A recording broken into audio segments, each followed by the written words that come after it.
The word of the Lord came to Jonah. Go to the great city of Nineveh and preach against it, because its wickedness has come up before me.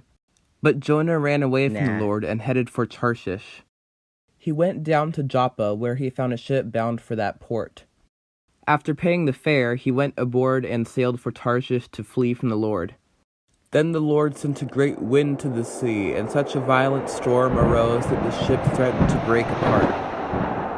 All the sailors were afraid, and each cried out to their own God. And they threw the cargo into the sea to lighten the ship.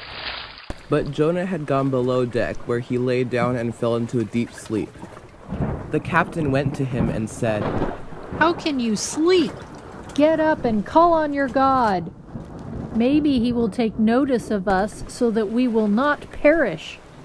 Then the sailors said to each other, "Come, let us cast lots to find out who is responsible for this calamity."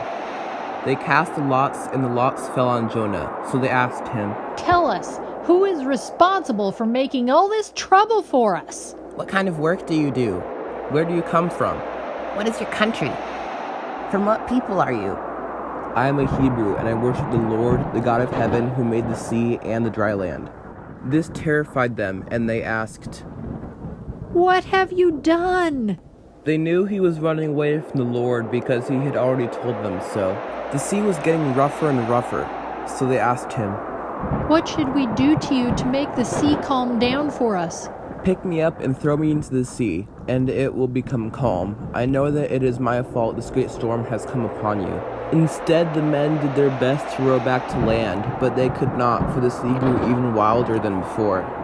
"Please, Lord, do not let us die for taking this man's life. Do not hold us accountable for killing an innocent man, for you, Lord, have done as you pleased." Then they took Jonah and threw him overboard, and the raging sea grew calm. At this the men greatly feared the Lord, and they offered a sacrifice to the Lord and made vows to him. Now the Lord provided a huge fish to swallow Jonah, and Jonah was in the belly of the fish 3 days and 3 nights.